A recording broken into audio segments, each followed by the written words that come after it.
After the first door, the next room is always random.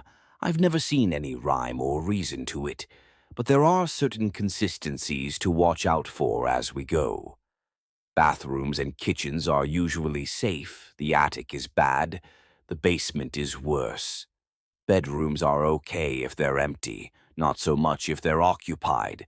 And if you open a door and the room on the other side has yellow walls, slam the fucking door shut. Any questions? Every hand in the parlor went up. Yeah, said our host. I had a hunch there would be some questions. There were 5 of us sitting in the large, plush room. Our host, Doc, went through a lot of trouble recreating an authentic English drawing room in what was, from the outside, a cookie-cutter American McMansion built too big for its neighborhood. The place wasn't huge, but it rose above the rest of the houses on the street like a tiger over tall grass. The rest of Doc's house, as much as I'd seen so far, was as odd as the man himself. We'd had a midnight dinner in a dining room dominated by a beautiful slab of oak table that probably cost more than my first car. Around 2 a.m., we retired to the parlor to drape ourselves over soft leather couches and plush maroon chairs. We'd had dark red wine with dinner and brandy with dessert, and I was riding a fine buzz as Doc finally got us ready for the main event. We were about to take a tour of a house full of moving rooms and hidden horror. At least, that was the pitch Doc made in his email to me the week before. I rated the whole offer as 12 gallons of bullshit in a 10-gallon hat, but my curiosity was ever getting the best of me. Plus, it's not every day that a famous weirdo like Doc invited you to a party. I turned my attention away from my diminishing glass of liquor back to the group. Doc had wheeled in a big whiteboard, messily sketching out what looked like a cross between floor plans and a corn maze. It's not haunted, not exactly, Doc explained to the pair of guests closest to him. The house just exists in different places, at different times. Everything on the first floor always stays rooted to the here and now, but the second floor is less stable. Furniture will be in one place at night and another in the morning. Paintings tend to change from week to week. But the real strangeness happens if you take the door leading up to the attic. Let me guess, said Josh, a pudgy 20-something who ran a popular horror blog and podcast. The door that goes to the attic doesn't really lead to the attic, right? Doc shrugged. It does, eventually. That small blue door at the end of the hall is a fixed point, but the location of the attic is inconsistent. It usually shows up within the first dozen rooms, but I've gone entire trips without seeing it. Just how many rooms does the house have exactly? Asked Holly. She was a workhorse like me, a writer who eked out a living doing freelance work and submitting anything not nailed down to the lit mags and pulp anthologies. The invitation said, tour the house with 100 doors. So not counting front-back, that's like 98 rooms, suggested Dodger. Next to Doc, Dodger was probably the most famous of the 6 of us, an indie horror movie darling who directed 1 brilliant film and 4 mediocre ones. Dodger was his stage name and it fit him well. Tall and wire-thin, Dodger was constantly in motion. He paced along the enormous bookshelves, plucking out a title here and there, boots whisking softly across posh red rugs. Doc stood up and moved to the center of the room to address all of us. So, the house with 100 doors is a bit of a misnomer. The truth is, I don't know how many rooms reside within this house. Could be 100 or 1,000 or an infinite parade of perpetual doors. Personally, the farthest I've gone is 61 doors. So why say 100? I asked. Doc shrugged. I liked the alliteration. There's a simple kind of stop, he snapped. Not that one. Dodger froze, fingers wrapped around a massive black book he'd half extracted from its shelf. Even from across the room, I could make out silver lettering scrimshawed down the spine of the tome. You can read any book in here except for that one, Doc told Dodger. Please put it back.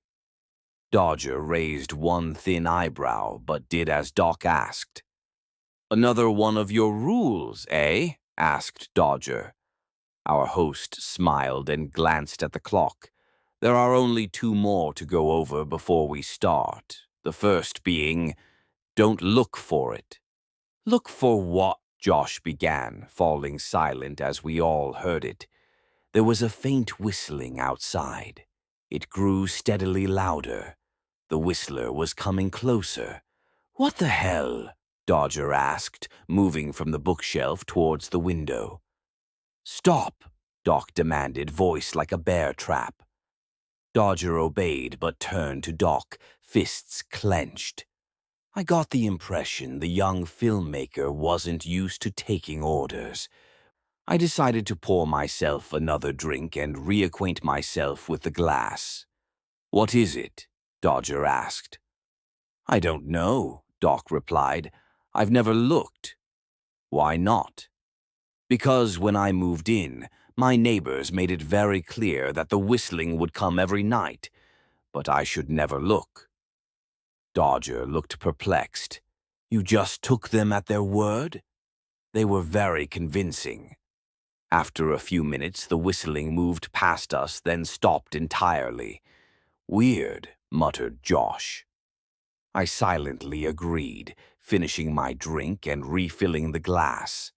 We all sat quietly for a few moments. So what's the final rule? Holly asked. It has to do with the rooms we pass through, Doc explained, and it's a 2-part rule. Some of the rooms will require that we complete a task before moving on. Whenever we encounter a locked door, that means there's a task. The rules for each locked door will be different, but also immediately clear. Now, certain rooms will be occupied. The final rule is this. If an occupant asks you a question, you have to answer, and you have to answer truthfully. Dodger walked past Doc and plopped down on the couch next to Holly. Tasks, questions, rules, Dodger said, ticking off his fingers one by one. This is feeling a little formulaic, I have to say. There have to be rules, Dodger. Rules and consequences, said Doc. Can't have an adventure without 'em. Can't run blindly into the great unknown without a line to hold on to. Rules are like rails, Dodge. Follow them and you'll have a good trip. Rails are safe. Rails are boring. I've always been a fan of forging new paths, said Dodger. Doc grinned, but the smile didn't reach his eyes, drying up somewhere along the climb. That's your decision to make when you're on your own time, but as long as you're on my tour, you'll follow the rules. Speaking of, are we ready? There was a general murmur of confirmation. I topped off my glass and drained in it a quick slug. I felt the warmth settle in my bones. A lazy focus was blossoming behind my eyes. I debated one more for the road, but Holly was giving me an odd look, so I erred on the side of sobriety. Besides, I'd packed a bottle of Jim Beam and a second backup bottle in case of an emergency. I wasn't sure how long our tour would take, but Doc told us to pack like we were going away for the weekend. Let's get going then, Doc said. Everyone rose and stretched. We began shuffling towards the foyer, where we'd all deposited our backpacks and supplies. Outside of the parlor, the house was oddly quiet. There was no whispering from a forgotten TV, no ticking of distant clocks, not even the sound of footsteps, since the hall was filled by a maroon rug roughly as thick as Amazonian undergrowth. I looked at the silent clock on the foyer wall. It was 3:10 a.m. I yawned, suddenly aware that I really needed to take a leak. "Everyone packed all of the items on the list I sent you, right?" Doc asked. "We're all big boys and girls, so I'm not going to check." We all nodded. Doc gave a finger gun gesture towards the staircase. "Okay, let's ride. Wait, before we go, I almost forgot.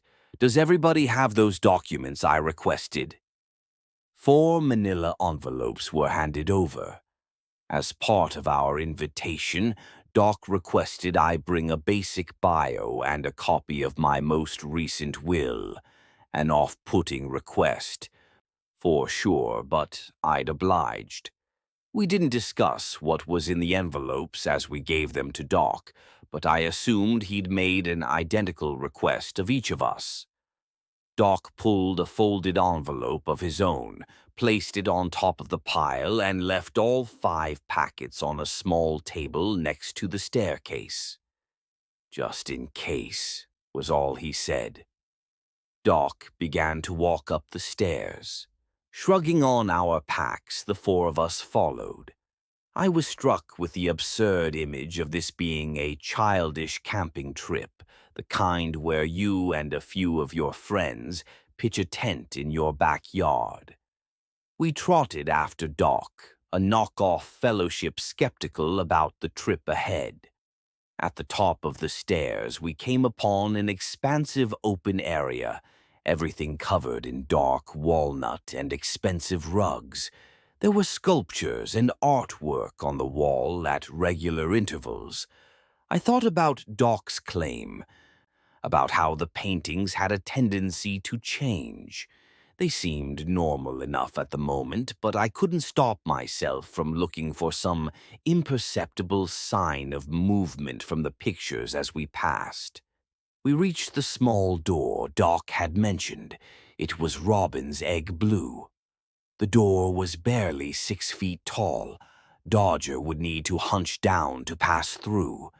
Without saying a word, Doc opened the door and stepped through. The 4 of us remaining shared a collective look. Then we followed him through the first door. Like its entrance, the room we were in was unremarkable. The space was small, dimly lit, walls white and floor bare wood. I couldn't tell if it was a loft or mudroom or just a small, empty bedroom. The small blue door clicked shut behind us after we were all in, seemingly on its own. The first piece of weirdness, then, not counting the whistling. "Springs?" Josh asked, looking back at the closed door. Doc only grinned. A red door, average in every way, stood in the center of the wall opposite where we entered. "This is the first major step of the night," Doc told us, gesturing towards the red door.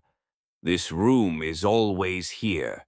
That," he pointed at the blue door, "is always there.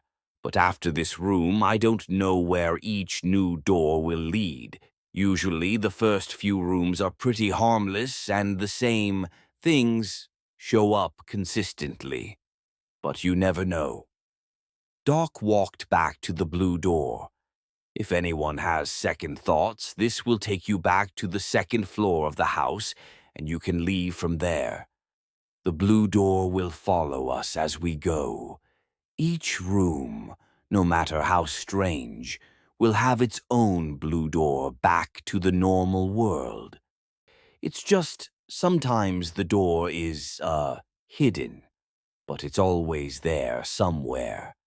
Doc pulled the blue door open. "If this sounds too bizarre for anyone, now is the perfect time." He was cut off by the gentle screech of the door closing on its own again. Doc's face cycled through surprise, confusion, and abject terror within a handful of moments. "That's not supposed to happen," I heard him whisper. The tendons in his forearm stood out like bridge cables as he strained to keep the blue door open. But the door continued its slow grind back towards the wall. Doc shifted his grip away from the doorknob. He had both hands on the edge of the door now, leaning back against the unseen force moving the hinges. He made himself an anchor against inevitability. Suddenly, the door went from closing in a lazy arc to slamming shut. Doc fell back, tripped and landed hard on the floorboards. At first, I couldn't process what I was seeing. There were red splotches all over Doc's sweater, his pants, the floor. When he held up his shaking hands, I saw why. The abrupt, irresistible snap of the door meeting its frame had severed the tips off of all of his fingers on both hands, except for his thumbs. Each digit now ended in an ugly pink pulp just above the second knuckle. We stood frozen, staring down at him. But Doc wasn't looking at his hands. He was gawking at the door. "That's not supposed to happen," I heard him whisper again. I turned to where Doc's eyes were fixed and felt a groan crawl out of my throat. The blue door was gone, replaced by a blank white wall. Sorry that it's been a while since my last update. The internet here is unreliable at best. Completely dead in most rooms and barely a blip even when it does work. I've got a signal here, but it's weak. I'm not sure if I'll even be able to post this after writing it. That doesn't matter too much. I need the distraction either way. We're all still shaken up after the hallway, so I'll keep my eyes open, fixed on the screen of my phone, and I'll focus on that, on talking to you. That and nothing else. Let me pick up where I left off. We were all in a daze after Doc was injured. It was surreal seeing the door slam on its own, shearing off the tips of his fingers where he gripped the frame. Then the door was just gone the moment we all looked away. I tried to convince myself that this could all still be a trick or some insane prank.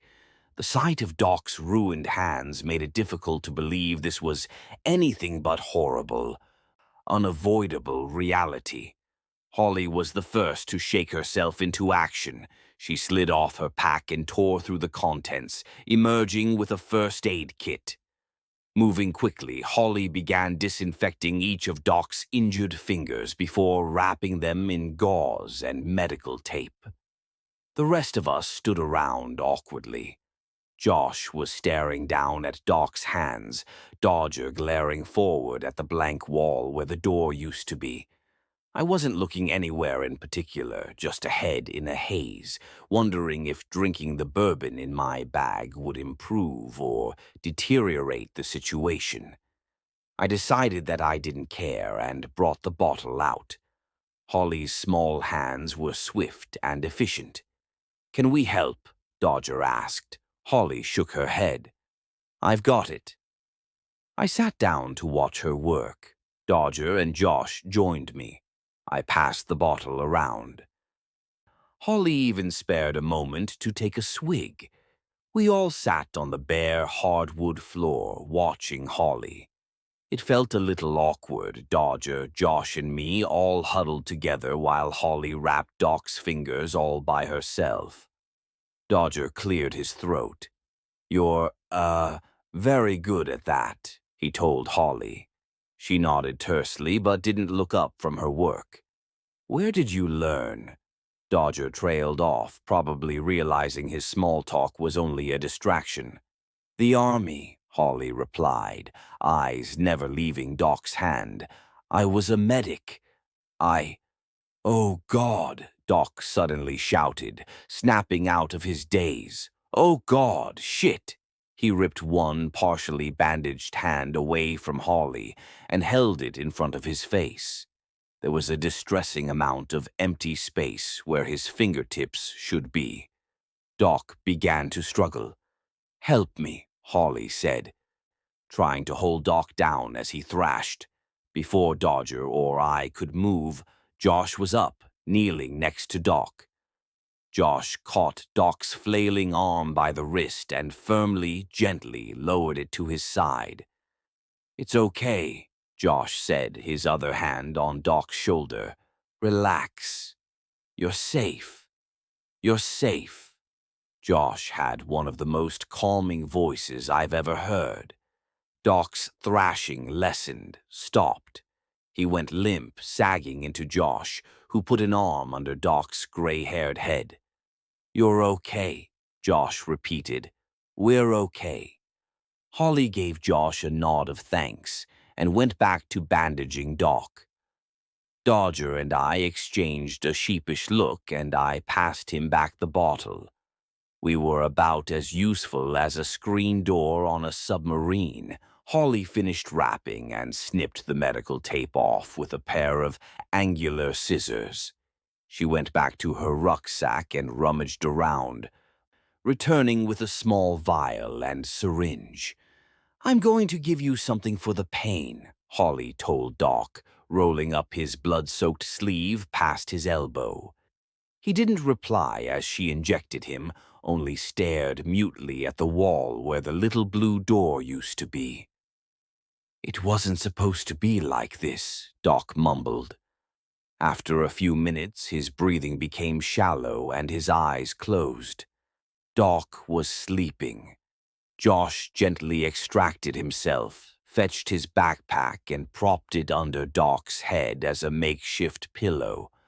Holly exhaled deeply, then put her kit back in her bag. "Well, fuck," Dodger muttered, glancing around the tight room. 4 blank white walls surrounded us with only a single red door to break the pattern. The floor was cold, the ceiling low, and I desperately needed to take a leak. "Yeah, fuck," Holly agreed, sitting down. Dodger moved in the opposite direction, standing and stretching long limbs towards the ceiling. I cleared my throat. "Hey, I feel awkward about this, but I forgot to use the restroom before we got started. All the excitement, you know." And, "One or two?" Holly asked. "Just one," I replied. She nodded, reaching into her bag, then tossing me an empty Gatorade bottle. "You really are prepared," I mumbled, slinking off to the corner. We all found ways to kill time while Doc slept. I knew we'd eventually need to walk through that red door. None of us were eager to take the plunge without our guide, though. Holly rested near Doc, her eyes closed. I wasn't sure if she was sleeping or just decompressing. Dodger was pacing back and forth, walking along each wall over and over. He was scowling, and his caged animal vibes were making me a little anxious. Josh, on the other hand, remained a calming influence.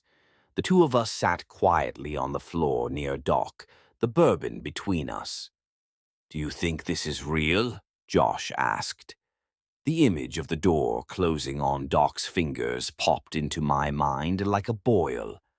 "Feels real," I replied. I couldn't help but picture Doc's severed fingertips lying in a jumble like fallen Jenga pieces on the other side of the wall. Eventually, Dodger joined us, sitting on the floor, not saying much. Doc began stirring not long after. He tried to pull himself up, winced when his hand touched the floor. "We need to start moving," Doc said groggily. Holly gently pressed him back down. "You need to rest." "He needs to tell us what the fuck is going on," Dodger said. Doc shook his head, seeming punch-drunk. "I don't know. This hasn't happened before. The blue door never goes away this early. Something is wrong. I'm sorry, I don't know what, but something is different this time. Dodger shook his head. Bullshit. Doc held up his two disfigured hands. If this was a prank or joke, Dodger, I would have picked a better punchline. We all sat squirming for a bit. Help me up, Doc asked. O and I looked at Holly. When she nodded, we moved to Doc. He was shaky on his feet, clearly still feeling the effects of blood loss and whatever Holly had given him, but he looked determined. Okay, I'm going to go first. Follow single file and stick together. Maybe I should go first, Holly suggested. Doc glanced down at his bandaged hands. Yeah, he admitted, doorknobs might be an issue, but I'll be right behind you. Then Dodger, then Aaron. Josh, you bring up the rear. Holly took a deep breath and approached the red door. She tried the knob. It seemed to turn cleanly. The door swung open. From where I was standing in the back, it looked like another bare room, similar to an unfinished apartment with no furniture. Instead of white walls with a red door, there were blue walls with a brown door across from us. Here goes nothing, Holly said. We made it through the first room without incident, then the second, then the third. Not all of the rooms were bare. The fifth room was passed through was a tasteful, if small, bedroom. All blue pillows and modern furniture. It looked like an ad from IKEA. The eighth room had shag carpets and no furniture, only a ping-pong table in the center and a few folding metal chairs pressed against the wall. The 14th room was a home office dominated by a huge wooden desk in the corner with cream-colored walls and a ceiling fan rotating lazily above us. No one said it, but it quickly became obvious that, even if we were somehow turning in circles, there was no way the house was large enough to contain so many rooms. Nothing about any of the rooms stood out as alarming. However, the farther we pressed on, the more small oddities I noticed. Some of the floors felt a few inches off of even.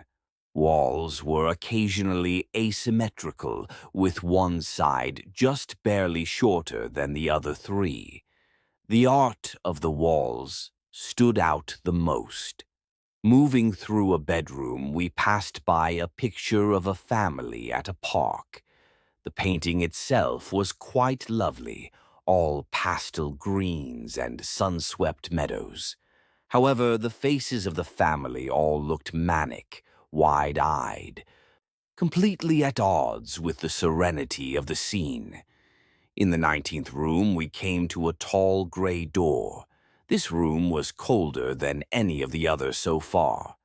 When Holly turned the knob, we found ourselves facing a dim, narrow hallway.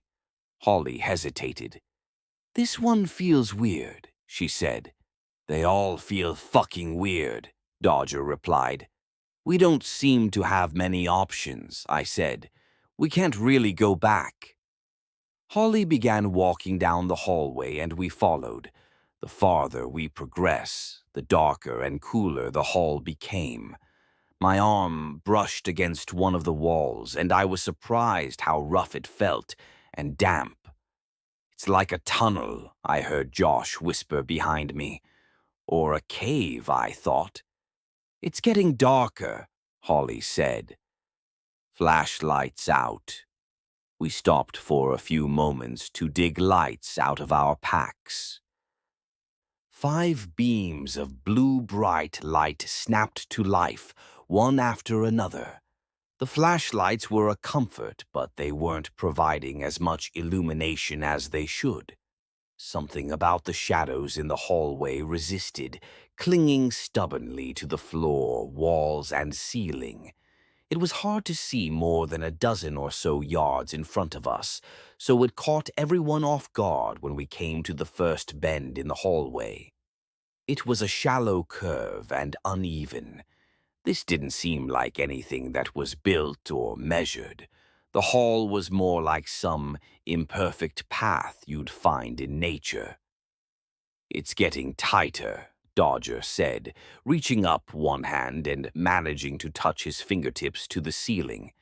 After passing the first bend, the walls began to feel narrower, their sides rougher. The floor also had a slight, steady decline now. We passed a second bend, then a third. Then we came upon a sudden, steep rise in the floor that we had to climb over. The space we had to maneuver in continued to shrink. It was a good thing we were moving in a single file, because soon enough my shoulders were nearly rubbing the sides of the hall with each step. I've always been mildly claustrophobic. MRIs made me sweaty, and I avoided the crawl space under my house like it was an X at a party. But this was something different. Worse. I forced myself to swallow down the ember of panic trying to ignite in my throat. Up ahead, I heard Holly curse, and we all stopped. It was so dark now that everyone around me was a shadowy outline with blurred features, even with our flashlights. "We need to turn back," Holly said from the front. "It gets tight up ahead, and there's a sharp blind bend.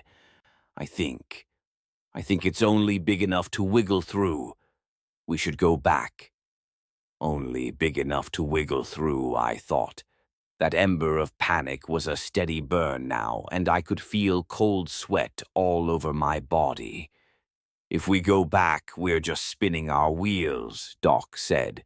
"Better to spin our wheels than risk," I began.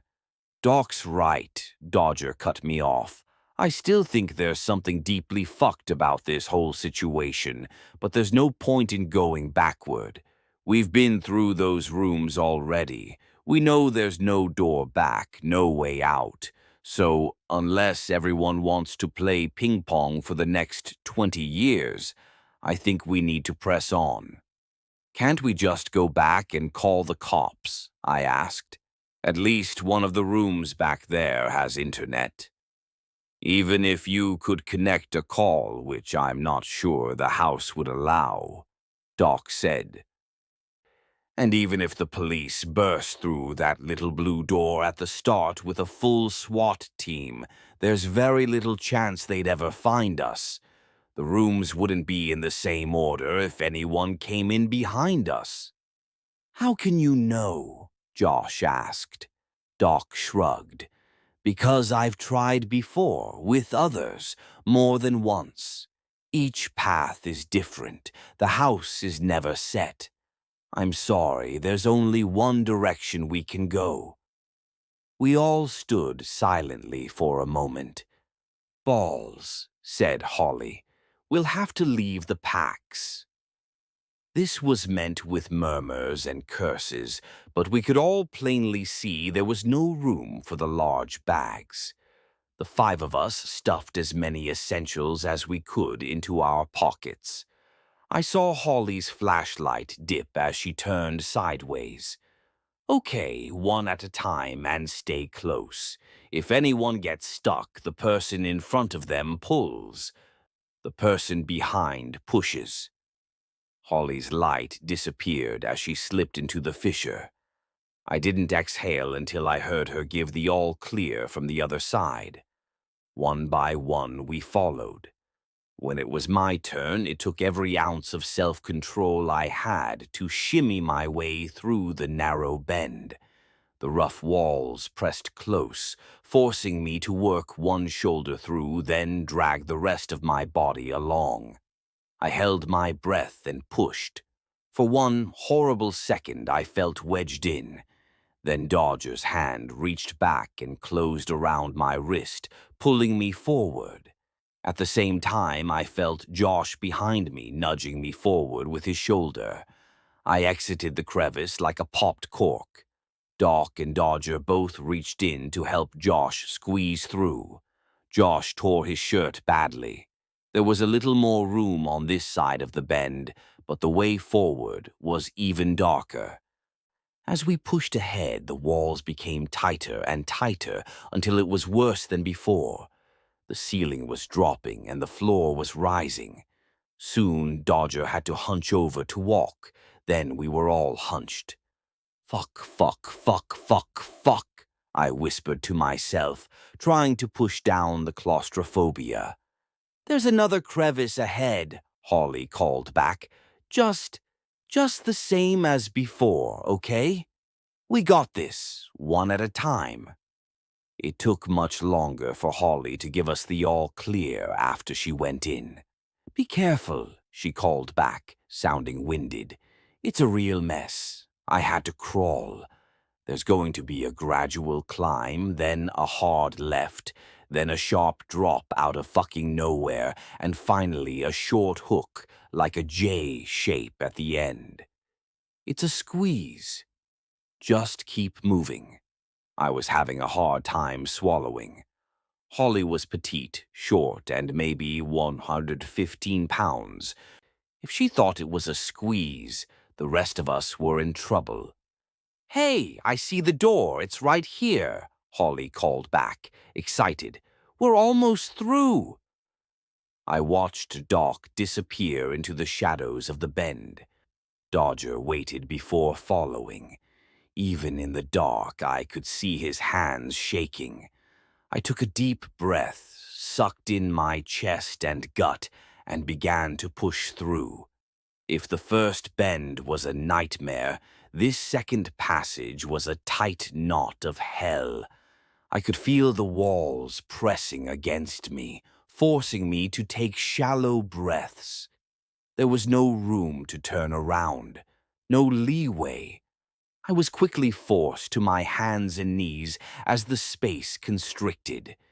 When I came to the rise Holly mentioned, I had to drop to my stomach to pinch through. The corridor felt like it had its own unique gravity, crushing and heartless. I began to hyperventilate. Face mashed against unyielding stone. All I could do was force myself forward, inch by inch, stomach on the ground with the top of the tunnel brushing against my back. I had to contort my body as much as possible to keep moving when the passage curved left. My heartbeat sounded like a panicked crowd running in my ears. I wiggled my shoulders past the turn, both arms scraping painfully until I managed to twist partially on my side in a corkscrew.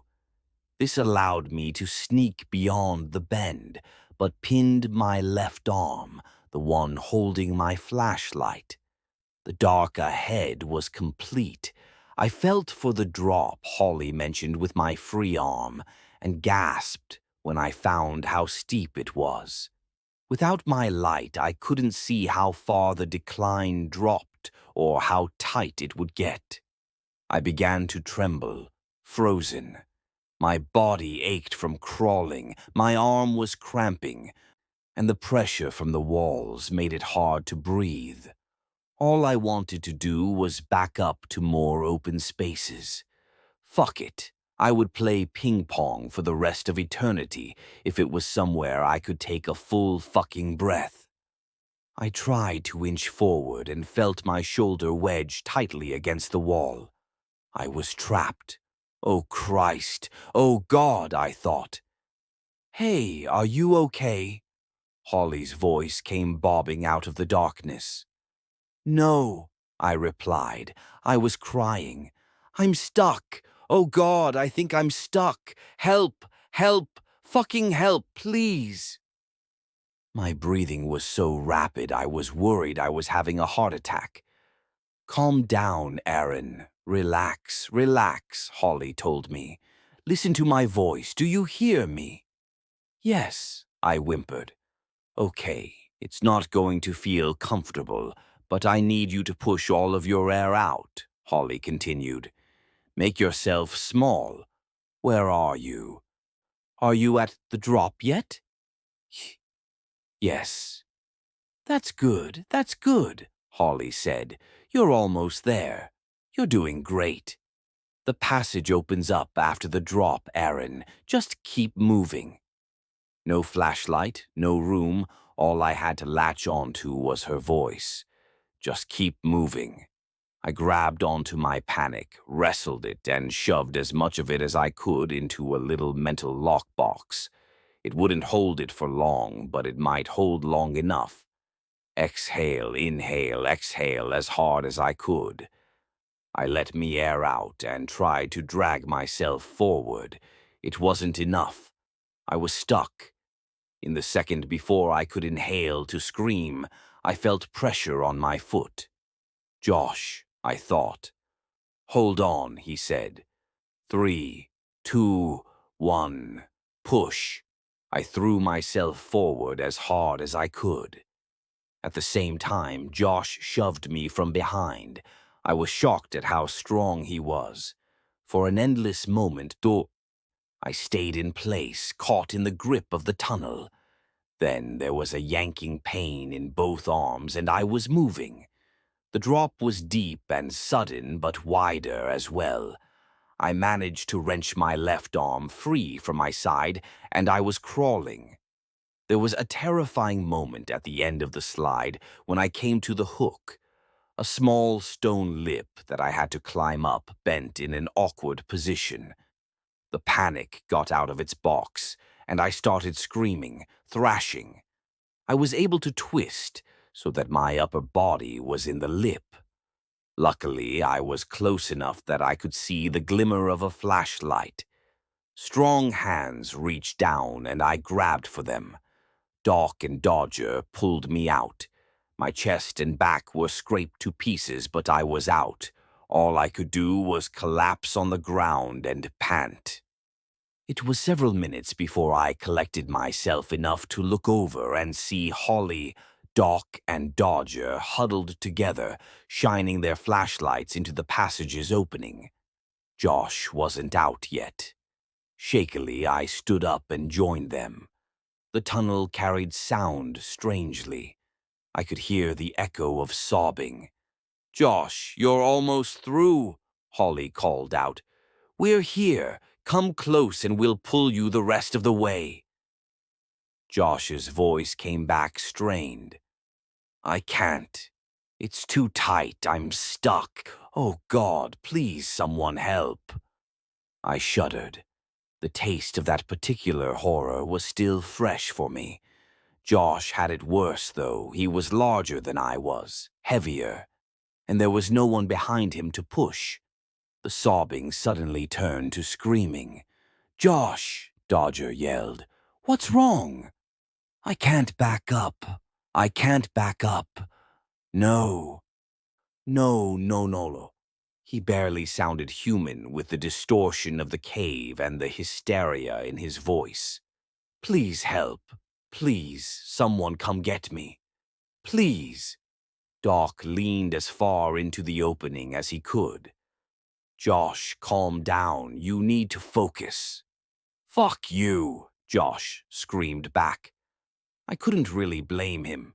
"You can hate me if you want," Doc replied gently, "but hate me once you're out. The house, it reacts to extreme emotions. It reacts in unpredictable ways." "You could have fucking mentioned that before, Doc," Dodger whispered. "I didn't want to alarm anyone." "Consider us alarmed," Dodger spat back. "Please." Josh's scream was something primal, the desperation of an animal in a trap. "Please come get me. It's getting tighter." "Why is it getting tighter?" "If the house reacts to extreme emotions, Josh's panic must have been blood in the water." "I'm going to try," Holly said. "Someone hold my legs." Dodger nodded and stood ready. It didn't matter. Holly couldn't squeeze back in. "What the hell?" she said. "I made it out fine." "It's getting tighter," Doc said. "The house is reacting." Josh stopped screaming. "Is someone coming?" he begged. "Please, I'm sorry, I'm stuck. I'm sorry." "We can't," Dodger said. Not yet. We will, though. Just calm down. The house will ease up. A long silence. I don't want to die. I could barely hear Josh. It's so hard to breathe, he said. I don't want to die here. You won't, Dodger yelled. We'll be there soon. Hold steady. It's getting harder to breathe, Josh was gasping. Please. Dodger turned away from the passage. God damn it. Aaron, Josh called. Aaron. Is this real? No, I lied. No, we're not really here. We're Josh. We're in a pub in Baltimore, okay? Okay, he replied weakly. Listen, this is the best pub in the city. I know this place well. We're at the bar. Josh, do you hear me? Yeah, Aaron, I hear you. He was so quiet. Then his voice came back loud, raw. I don't want to die here. We're at the bar, I insisted. We're having a drink, telling ghost stories and dirty jokes. This isn't real. It was hard to keep my voice from cracking. We're not really here. The silent moments stretched longer and longer. Josh was alternating between mumbling and crying. I heard him call the name Jennifer. I'm sorry, Jen, Josh said. I'm sorry. We'll sort it. Fix it. We'll be okay. Jennifer, this isn't real. I don't want to die here. Being stuck in the darks, oxygen deprived, I knew that could make people hallucinate. I hoped whatever phantoms Josh was seeing gave him some comfort. They were the only company he had up there. I kept checking my watch, time crawling by in glowing blue numerals. After 20 minutes, Josh wasn't screaming anymore or talking, but we could still hear him breathing, starving for air. Nearly 40 minutes after I'd started counting, we didn't hear any sounds at all from the passage. We waited another hour, Holly and Dodger trying every few minutes to find a way back into the tunnel. It was no use. The house never relaxed or relented. The opening stayed swollen, nearly shut. Doc was the first of us to turn away from the hallway and towards the door. This door was yellow with a copper border and matching knob.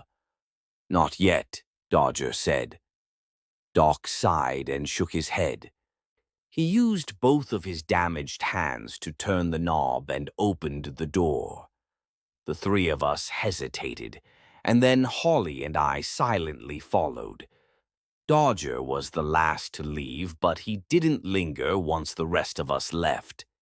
The yellow door led us into a large, cozy kitchen. We're still here. I'm tapping this out on my phone with shaking hands. Holly gave Doc some more, I think, morphine, and changed his bandages. Crawling through the passage did a real number on his fingers. He's sleeping now. Holly keeps pacing around the room, checking and rechecking every cabinet. There was no food in the kitchen except for a bowl of wax fruit on the marble counter. Dodger sat at the kitchen table staring at the wall. There was a painting there of the inside of a slaughterhouse. The workers were dressed in red-stained white overalls and looked absolutely ecstatic, surrounded by ripped open pigs on hooks. Every time I close my eyes, I hear Josh's last words. I don't want to die here. I've got the ghost of a signal here, so I'm trying to write an update. My hands are shaking so badly it's hard to type. Stupid fucking phone. Stupid fucking house. I'm not sure if it's the memories of the gallery making me shake or the cold. A frost-bitten breeze has ebbed and flowed since we passed through the door. The chill is starting to seep into my bones, like a stain into a carpet. I don't know if this is risk of hypothermia cold, But Christ, it's miserable. At least Holly is finally sleeping.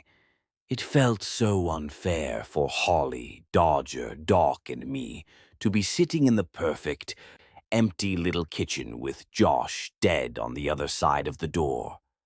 After Doc woke up from his morphine nap, we all gathered around the table. It was silent for a long time. Did he have a family? Dodger asked. We all looked to Doc, since he'd made us submit bios before we started. Nobody, he mentioned, Doc sighed. The bright light spilling from the tiny, tasteful chandelier above us felt almost profane. Josh was left in the dark. He died slow and afraid. His body was still back in that hallway. Someone should say a few words, I suggested. We waited awkwardly for anyone else to begin. He was brave, Dodger said finally. Josh held it together better than I would have. I liked his blog, Holly added. He was a creative guy. He saved my life, I said. When I was stuck, if Josh wasn't there to push, to help me through, I would have... That was all I was able to get out. It was about all there was to say on the matter.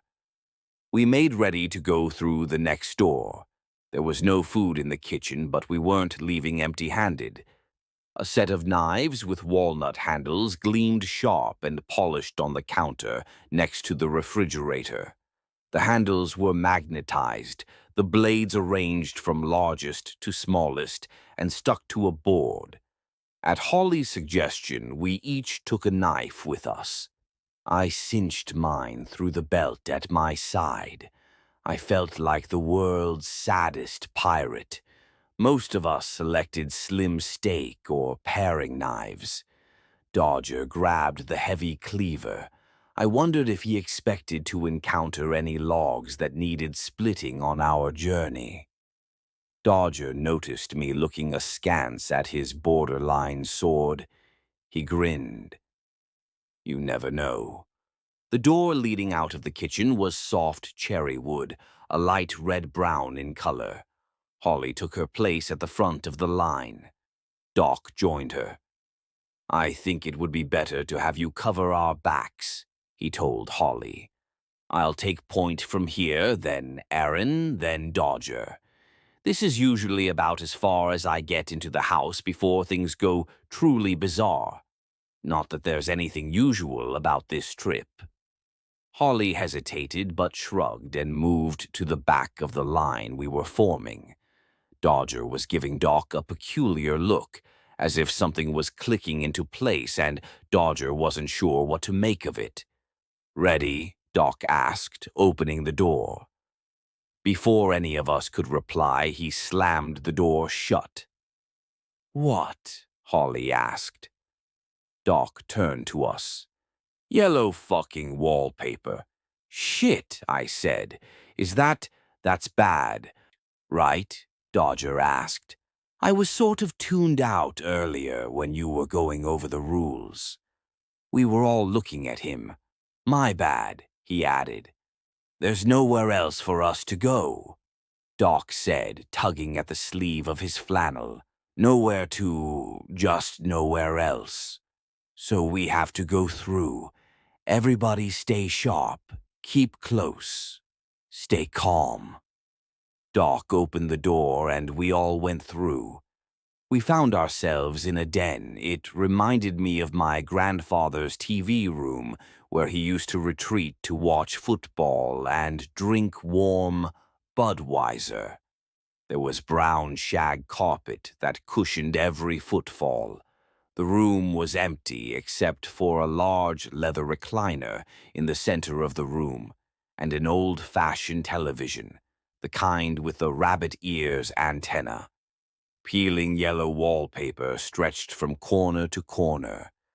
The space was small, and the next door was on the opposite wall from where we came in. Well? Dodger asked. Doc began padding across the carpet. Slow and steady, and... The television came to life with the distinct pop of vacuum tubes. The grainy picture and small screen made it difficult to see the program, so we all inched closer. "Oh, fuck, it's us," Dodger whispered. "It's this room, isn't it?" It was. Even though the picture was sprinkled with static, the four figures on the television were clearly Doc, Dodger, Holly, and me. The TV showed the room we were in, the den with the shag carpet. However, there was one difference between the room we were standing in and the one reflected in the television. The TV showed something sitting in the empty leather chair. There was a shadow, the size and shape of a child, distorted like a mirage hovering over summer pavement. As we watched the screen, the hazy shadow slid from the chair to face us. "Nope," I said, "absolutely not." I guess everyone agreed with my assessment because the four of us were across the carpet and through the door in the space of one hanging moment. The next room, a bedroom, was uneventful. So was the room after, and the one after that, and the one after that. Guest rooms, living rooms, home offices all went winding by. However, the little details kept getting stranger and stranger. We passed through a bathroom that had a sick, small Joshua tree growing in the shower. Later, our group passed through an overgrown greenhouse. Decaying furniture sat in the middle of the room, wrapped with vines and kudzu. The walls were glass and looked out into star-choked sky over an endless field. We debated breaking the glass to see if we could slip outside, but Doc was skeptical it would work. He guessed that even trying could cause the house to react. I remembered Josh gasping as the air was squeezed out of him in the hall. I wasn't overly eager to see what kind of reaction trying to break through a wall would provoke from the house. Looking back, I wish we'd at least tried. Rooms kept getting less and less recognizable. There was a room where the floor was covered by several inches of hot red sand, and another with a shallow pond spreading out from a corner. Then we came to the garage. A large flat screen TV hung on the wall in front of a chaise lounge. Each corner of the room had its own entertainment. A punching bag in one corner, a retro arcade machine in another, a pool table, a computer with a desk. Off to the side, a bright neon Miller Lite sign glowed from a place of honor on the wall. Dodger looked sick. "What's wrong?" Holly asked. We'd piled into the room and formed a loose half-circle with the chaise in the middle. Dodger's mouth worked up and down for a moment before he could speak. This is my garage," Dodger said. "We shouldn't be here. This room shouldn't be here. We've been here long enough that house is starting to know us," Doc said. "That happens, sometimes." "The house can read our minds?" I asked. "Kinda sorta," Doc replied. I looked around uneasily, wondering what the house might come cherry-pick out of my mind. "Of course it can," Dodger muttered. "I'm starting to think this whole thing is some bad acid trip I'm having. I'm probably passed out in my hot tub imagining you all." Doc made his way to the door. "Let's keep moving." "Wait," Dodger instructed, rifling through the cabinet under the television. He emerged with a bottle of vodka. I could have hugged him. "I guess the house is thorough when it goes skittering through our heads, eh?" Dodger said. "I always keep a bottle here." "If the house made that, I'm not sure I would drink it," Holly warned. We all looked to Doc. He shrugged. "I've had food here before, and nothing happened," Doc said. "It's fine. Probably, I'm 75% sure." Dodger stuck his tongue out at Holly and took a swig. We all waited to see if he was going to start choking or vomit or catch on fire or any other insanity the house might have stuffed into the bottle. Instead, he shrugged and swished another mouthful of vodka around. "Tastes like classic Polish potato water to me," Dodger said, handing me the bottle. I was probably a little too quick to follow his lead, but I didn't care. The flavorless bite of the vodka gentled my nerves and flushed my cheeks. I looked up after taking a deep, deep pull on the bottle to find everyone watching me, eyebrows raised. "Seems fine to me as well," I said, passing the bottle to Holly. She was more reluctant, but eventually took a drink, as did Doc. Dodger pulled an empty black plastic bag from the small metal trash can by the desk. "I'm bringing the alcohol," he declared, plopping it into the bag. We left the room with a lighter step than when we entered. It was manufactured, chemical relief, though, not a genuine ease. The house was in my head, in all of our heads. What was it going to find? What was it going to pull out? After the gauge, the next room sent a shiver dancing down my spine. "This one is mine," I whispered. We were in my home office. I recognized the brown faux wood desk I'd ordered from Amazon, the off-balance chair with a coaster under one leg, even the coffee-stained stack of papers. What I didn't recognize was the picture on the desk. It was a photo of me as a child on the ground under a tree. I had a look of absolute agony written all over my face. I was cradling my arm. It was bent at an unnatural angle. A subtle white burr of broken bone jutted out of the skin just under my elbow. I still remember that fall. Feeling my arm bend until it snapped was the most pain I've felt. I needed 3 surgeries to fix the break. That day was one of the most miserable of my childhood. To the best of my knowledge, no picture was ever taken of me under the tree with my twisted arm. Even if one did exist, there's no way I'd frame it and keep it on my desk. "Something is wrong here," I said. "This is my office, but it's just wrong."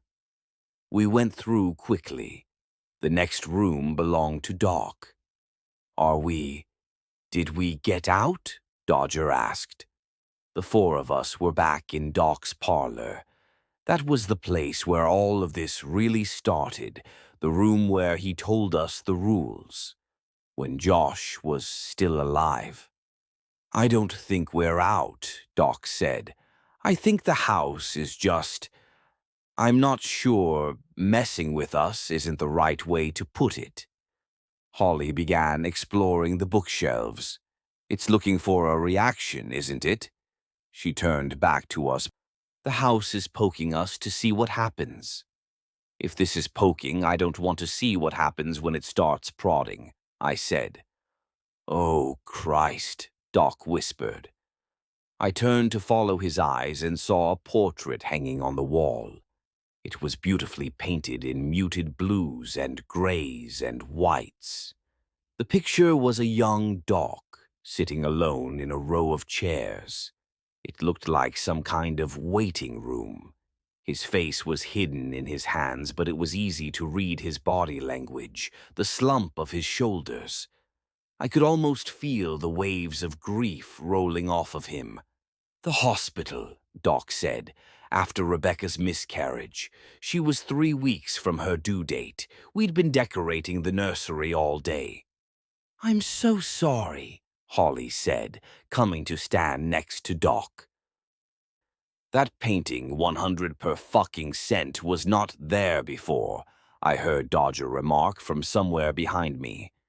"Not back in the, I don't know, real world, I guess you'd call it."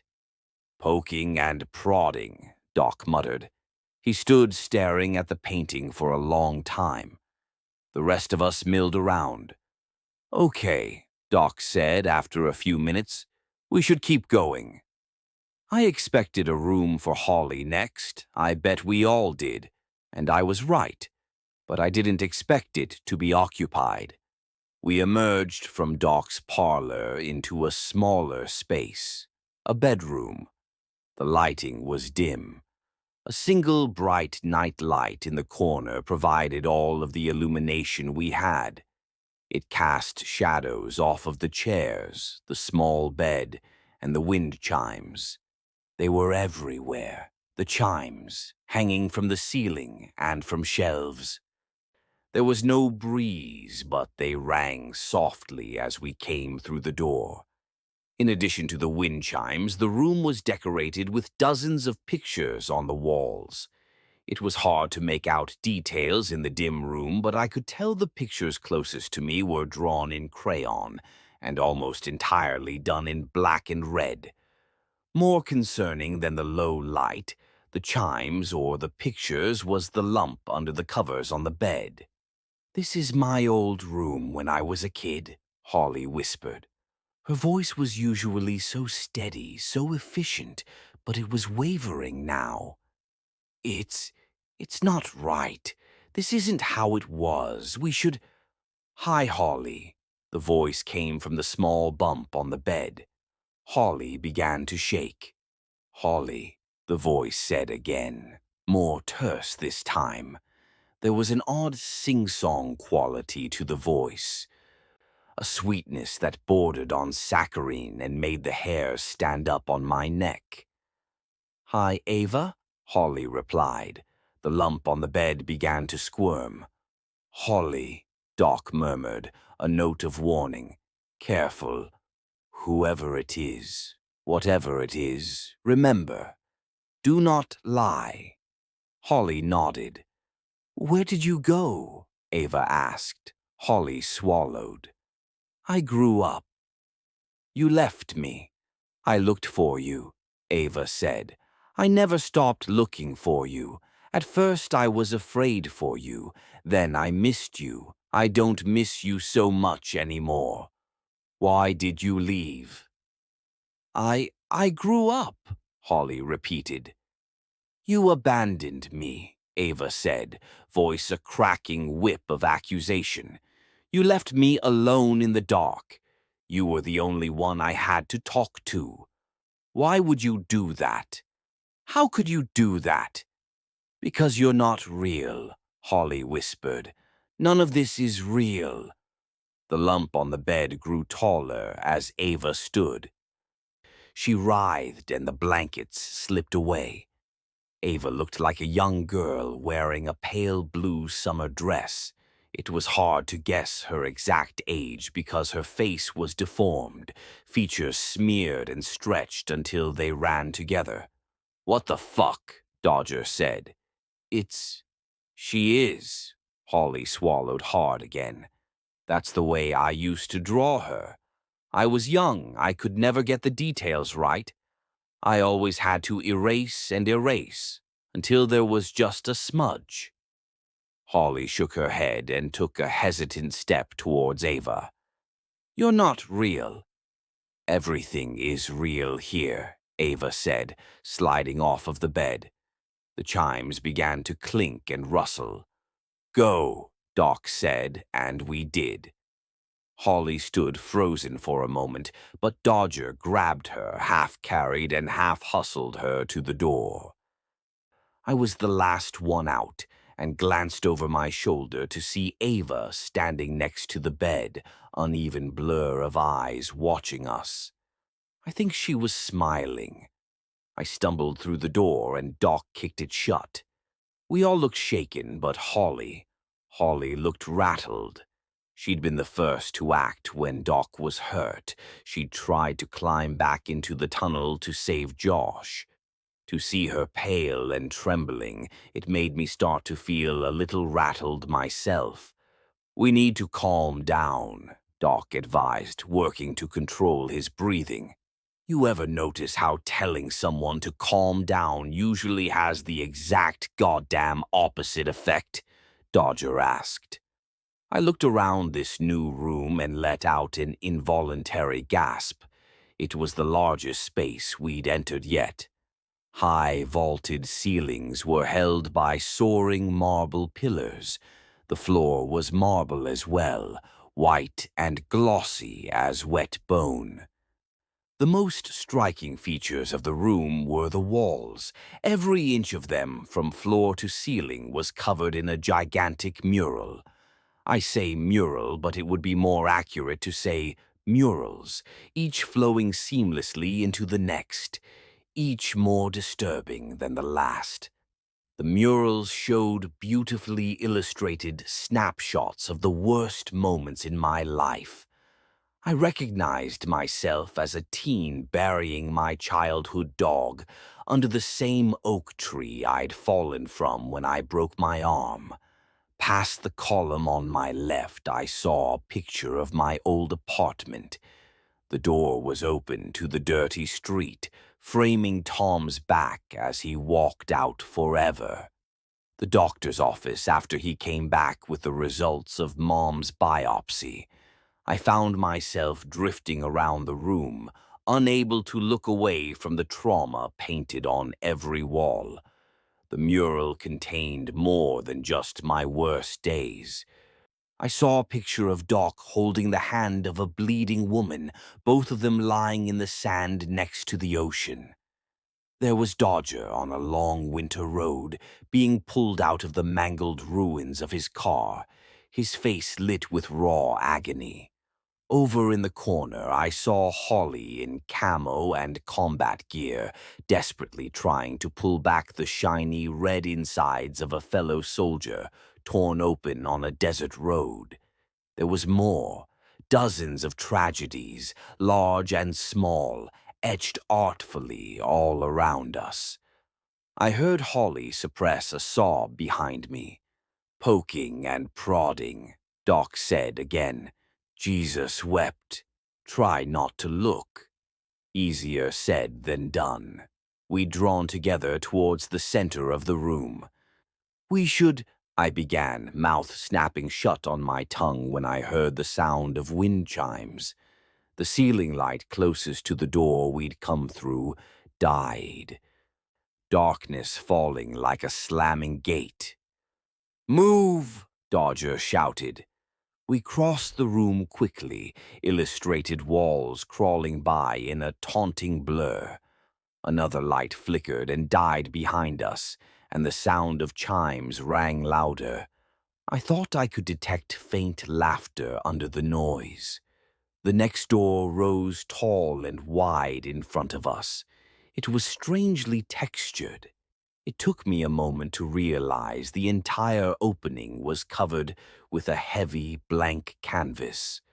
A bronze door knob stood out against the white. Doc reached for it and cursed. "It's locked," he said.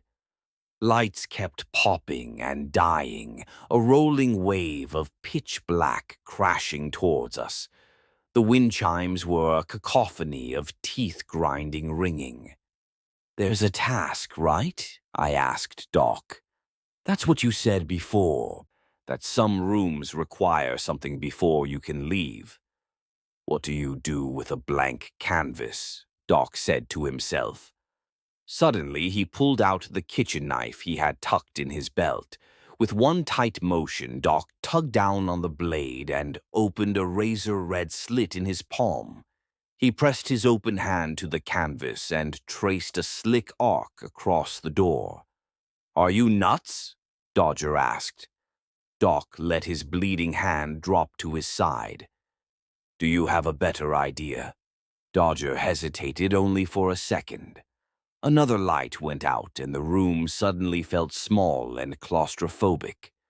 "Fuck," Dodger said through gritted teeth, dragging the edge of his cleaver across his palm, then smearing a streak of red against the canvas. "Aaron," Doc said. I fumbled at the knife in my belt. The wind chimes were so loud, like church bells in a hailstorm. Doc got tired of waiting, grabbed my arm and sliced my palm with his knife. I bit back a yelp, then added my blood to the door. Holly, Doc said. Holly.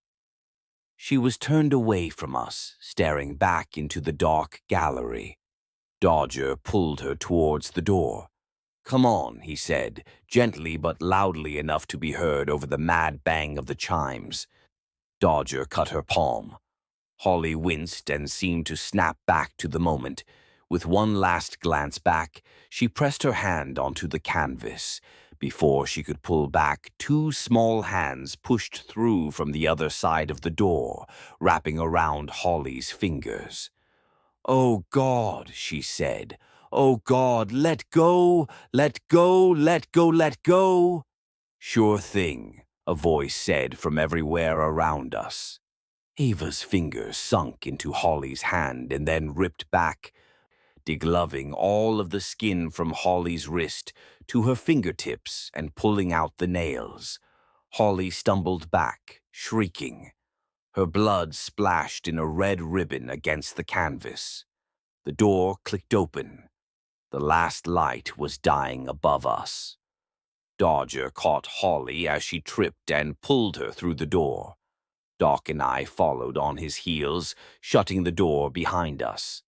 We all collided, falling into a pile onto cold dirt and fresh pine needles.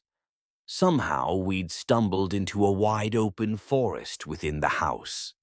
Evergreens towered above us, the tree line broken by puddles of dark sky, tattooed by unfamiliar constellations. "There's a signal here, some fucking how. Holly's sleeping." We gave her what little morphine she had in her pocket. There were no bandages left, so we could only clean her shredded hand with Dodger's vodka and wrap it in a torn sleeve from Doc's flannel. It's getting colder, the wind is picking up. Doc's watching over Holly. Dodger and I are sharing what's left of the alcohol. No one is talking. I got a peek in Dodger's bag when he brought out the bottle. There's a huge book in there, black with silver lettering on the spine. "When he falls asleep," Dodger whispered, nodding towards Doc. "Well?" I asked, trying to lean over Dodger's shoulder to read from the page he had opened. We were perched on a simple dirt trail at the top of an embankment. "I'll give you the spark notes in a second," he said, glancing up. "Just keep your eyes on our friend." I turned to look for Doc. He was sleeping, back against a tree near the edge of the path we were on. Holly was sleeping as well, curled up in the grass not far from Dodger and me.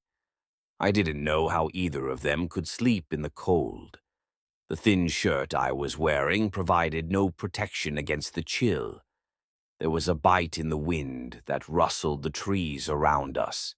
The night air was crisp and smelled like pine. The stars above us provided an unnatural amount of light. I noticed webs in the forest, billowing silk that fell across the trees like tinsel. The wind stirred the branches and I shivered, wrapping my arms around my chest, trying to keep my body heat from fleeing the sinking ship that was my sorry ass. I couldn't resist looking back towards Dodger. He had the strangest expression on his face, confusion and worry displayed in equal measure. "What does it say?" I whispered. Dodger shook his head. It's rambling. Part journal, part I don't even fucking know. He dies and the world dies with him. The body fails, the mind begins to reach. There's just so much weirdness here. Little slices of crazy scrawled across the pages, along with a daily journal. "What's the journal about?" I asked, leaning closer. "Doc, about one of his trips here. If this is right," Dodger flipped between pages, "then Doc and his group were here for maybe months? Years? It doesn't make sense, but it does seem to be from Doc's point of view. Jesus, listen to this. He waits on the cliff, attended by the taken. We all hold our borrowed breath. From dying dreams he awakens. Kinda fucking odd, don't you think? Everything here is odd, I mumbled. Everything is wrong. Doc and Holly were both maimed by the trip. Josh. I couldn't stop thinking about Josh's final words. I don't want to die here. The house trapped him, pressed the air from his lungs and the life from his body. Slowly, horribly. Christ, Dodger whispered, flipping towards the end of the book. He looked up at me, his sharp blue eyes catching me. Doc's wife, his friends. So many people died here. I moved so I could see the book. Dodger didn't protest. The handwriting was a mad scramble. Black ink staggered dancing across the page. What I saw was part journal, part poem, or maybe a fever dream. The blind seer has shown me. He is fragile. He holds us on shattered shoulders. We walk through him. We must tread gently. Should he stir, history remembers and recoils. His name is the whip of the ages, I read to myself. The rambling verses rushed together into more conventional prose. Day 88. Jonathan fell down this morning and could not get up. The blood loss was too much for him. We took turns dragging him. None of us had the strength to carry him. Not while he struggled weakly like a gutted fish. Annie wanted to bury him, but this isn't a place to waste anything. Who knows what the doors ahead might... Where did you find that? Doc asked from behind us. I'd let myself get distracted. I wasn't watching him, hadn't seen him approach. His footfalls were muffled by the fallen pine needles covering the ground. Doc stood on the path, looked ragged in his torn flannel, gray hair tousled and stuck with leaves from where he'd slept against a tree. He didn't look angry or concerned. His well-wrinkled eyes just looked tired. Dodger closed the black book and leveled it like a dueling pistol at Doc. Be honest with me, are you completely fucking crazy? Calm down, Doc said. Dodger stood up. I sheepishly followed. It felt like we'd been caught snooping through Doc's privacy. Then I thought of the unsettling scribbling in the book, and I felt considerably less guilty. Don't tell me to calm down, Dodger said, taking a step towards Doc's. Doc stood his ground but raised his mangled hands. Easy. I'll answer whatever questions you have. Just take it easy. I'm as easy as a goddamn Sunday morning, Dodger snapped. Doc made a soothing motion with his hands. Don't raise your voice. I'm not, Dodger said, raising his voice. I glanced around, trying to peer through the shadows between the trees. Did I hear the faint ripple of chimes, or was it my imagination? Either way, a slow, animal dread climbed my spine like a ladder. Dodger, I whispered in warning. What's going on? The raised voices must have woken Holly. She stood just off the path, her skinned hand wrapped in Doc's flannel. Even in the low light, I could see the bundle was soaked dark red. Holly took a step towards the rest of us, stumbled, caught herself. Her injury was clearly taking its toll, but she seemed the most composed out of the four of us. Don't yell, Holly said. Sorry, Dodger said, sounding frustrated but cowed. But something isn't right here. He tapped the book. It's like an immune system, Holly continued, ignoring Dodger. This house, it's responding to us like we're pathogens. She looked at the bloody flannel covering her hand. When we get afraid, upset, that's how it detects us, I think. Germs it wants to squash, Doc muttered. Okay, Dodger said. pacing on the path, glaring at Doc. Fine, we'll be calm. But I want to know about the book. I want to know how many people died before you brought us here. Where did you get the book? Doc asked. Did you bring it from my study, or did you find it here in the house? What does it matter? Dodger responded. I remembered the second fall study we'd passed through, the recreation. If you got it here, you can't trust it, Doc said. The house is only trying to get to you, to piss you off.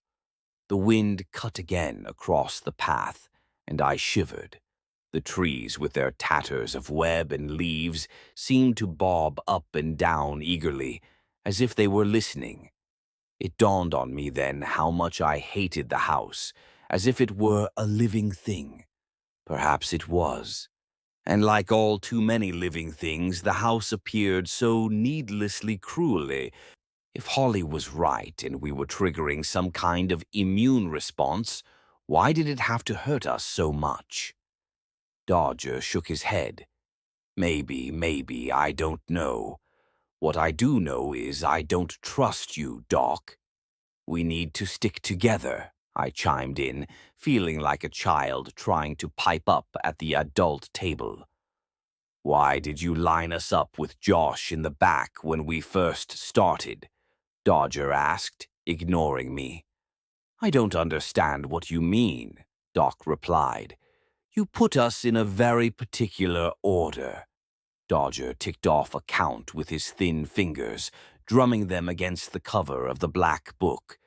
Holly, you, me, Aaron, Josh. You put us in that exact order. Why? No reason, just so we could move single file. Bullshit, Dodger spat. You put Josh in the back because he was the biggest. He was the most likely to get stuck in that fucking hallway. And if he'd been in front, we all would have been stuck. Listen to yourself, Dodger, Doc countered.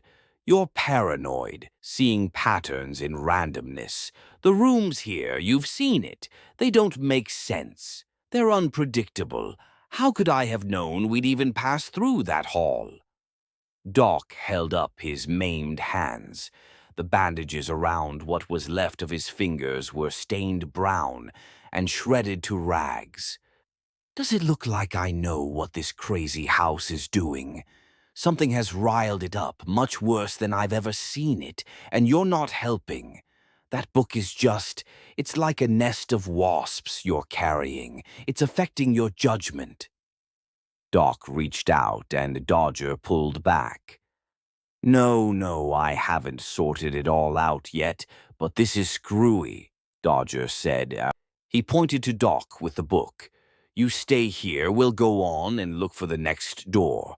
Once we're out of here, we'll, I don't know, send help. That's not going to work, Dodger, Holly said gently. We can't leave anyone. Doc glanced to me. I'll need your help. Just hold him for a sec. I think the book is fucking with him. We need to separate them. I opened my mouth, not sure how to respond, but Dodger was already pulling up defensively. Don't try it, he warned me. I wasn't really planning to, I thought. Doc took a step towards Dodger. Hey, just calm. Dodger shoved Doc backward. Doc stumbled, eyes wide, then pushed back. In the blink of an eye, they were on each other. I heard chimes ripple somewhere deep in the woods. Hey, Holly yelled, trying to pull them apart. Stop.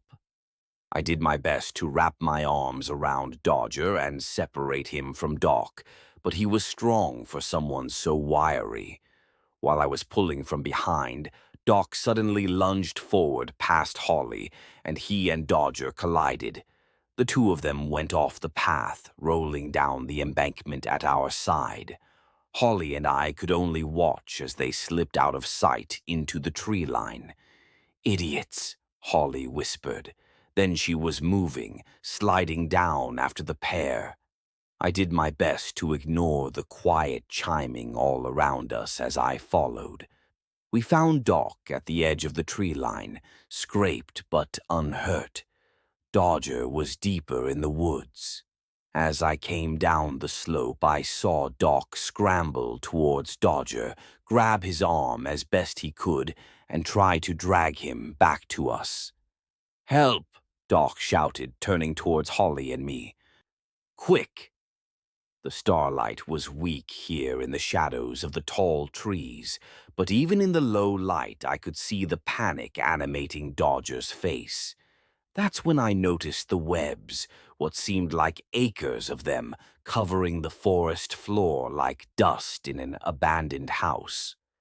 They started near the tree line, and Dodger had landed at the edge of them, half stuck. He was thrashing. "Please," he called out. "Oh God, please pull me out." I heard hissing from farther back in the trees. A shadow the size of a large house cat dropped from nearby branches.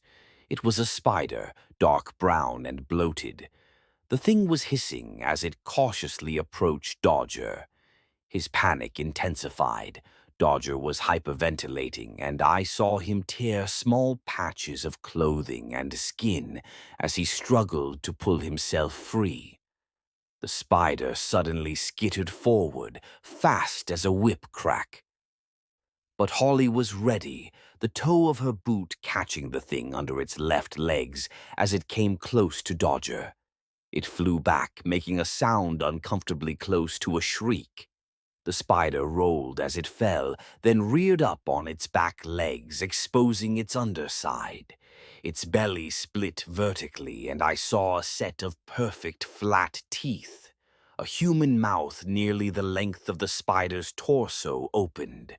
The shriek came again from the thing, then a gurgling sound like it was choking. Or maybe it was laughing at us. It made one half lunge forward, then pulled back, skittering off back up the tree it fell from. "Help me!" Doc yelled. I tore my gaze away from the high branches where the shadow of the spider had disappeared to find Doc still pulling at Dodger. Holly had situated herself behind Dodger, stepping carefully to avoid as much webbing as possible. She was leaning into Dodger, pushing. I joined Doc and pulled from the other side, struggling to ignore the terrible certainty I had that the laughing spider would fall from the branches above onto my back at any moment. Dodger was more hindrance than help, still thrashing against the webbing and us. Hysteria had a firm grasp on Dodger's mind for the moment. It felt like hours, though it must have been only moments, when Dodger finally ripped free with a sound like bedsheets tearing. All four of us stumbled back. I saw more movement on the forest floor. Spiders, some as large as a hand, and many others nearly as big rolled towards us like a living carpet. We scrambled, running and tripping back up the embankment. "Shit!" Holly screamed.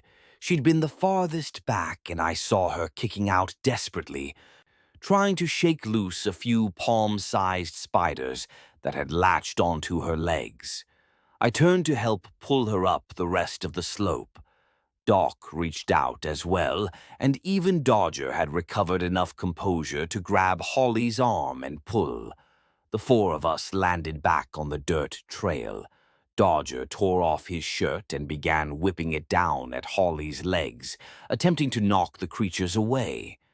One of the spiders was torn away, and Holly shrieked. The thing had been holding on with the human teeth on its belly and ripped a long piece of denim and flesh away from her calf. The spider landed near me, rearing up in mimicry of its larger relative, hissing. I was very glad I'd worn heavy hiking boots on this trip. My heel came down on the creature like a gavel, and there was a madly satisfying crunch.